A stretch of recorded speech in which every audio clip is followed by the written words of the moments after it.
మనం వెళ్ళాలంటే ఉండాలి దారి. ఇప్పుడే వచ్చిన గ్యాంగ్స్ ఆఫ్ గోదావరి సినిమా అంటే ఇది. డైరెక్టర్ గారికి హ్యాట్స్ ఆఫ్ చెప్తాను, ఎందుకంటే మన విశ్వక్సేన యాక్టింగ్ మాత్రం ఒక ఊచ కోత. సినిమా అంటే ఇది, ఆయన యాక్టింగ్ మాత్రం అన్ని సినిమాలు తీసిన ఆ సినిమాలు వేరు. గ్యాంగ్స్ ఆఫ్ గోదావరి ఒక ఊచ కోత అని చెప్పుకోవచ్చు భయ్య. ఆ స్టోరీ కొత్తగా ఉంది. అంటే చాలా సినిమాలు వస్తున్నాయి రొటీన్ స్టోరీస్, స్టోరీ చూసిన స్టోరీ అవే ఉంటుంది, కానీ దీంట్లో ఒక కొత్త పాయింట్తో ఫ్యామిలీ మెంబర్గా కొత్త పాయింట్తో సినిమా తీసిండు.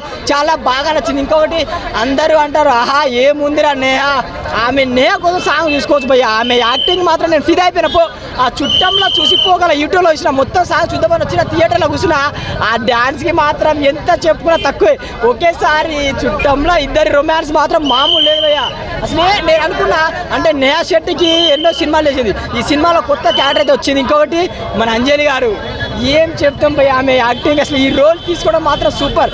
మెయిన్గా ఈ సినిమాలో మాత్రం నేహా శెట్టి, అంజలి, విశ్వక్సేన ముగ్గురి క్యారెక్టర్ మాత్రం చంపేసింది భయ్య. నాకే చాలా బాగా నచ్చింది. డైరెక్టర్ గారు ఇలాంటి స్టోరీ తీసుకురాలా, ఇలాంటి సినిమా చేయాలా. ఎందుకంటే ఈ సినిమా చూడాలంటే మీరు ఏదో ఎక్స్పెక్టేషన్ రాకండి.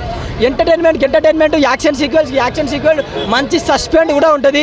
అండ్ ఒకటే ఫ్యామిలీ ఆడియన్స్ డబ్బులు పెట్టి ఒక సినిమా వస్తే ఫిదా అయిపోతుంది కృష్ణ. ఈ సినిమా మాత్రం ఫిదా అయిపోతుంది పక్కా చెప్తారు, రాసి పెట్టుకోండి. చెత్త సినిమాలు చూడకండి, ఒక్కసారి గ్యాంగ్స్ ఆఫ్ గోదావరి రండి. డబ్బులు పెట్టడానికి న్యాయం జరుగుతుంది. కొత్తదైతే ఎక్స్పెక్ట్ చేయకుండా ఎంటర్టైన్మెంట్ కోసం సినిమా తీసిళ్ళు. ఎంటర్టైన్మెంట్ సినిమా ఇది అంతే. అదే చెప్తున్నా. గోదావరి ట్రైలర్ చూస్తే గూస్ బంప్స్ వచ్చింది. సినిమా చూస్తే లూజ్ మోషన్ వచ్చింది.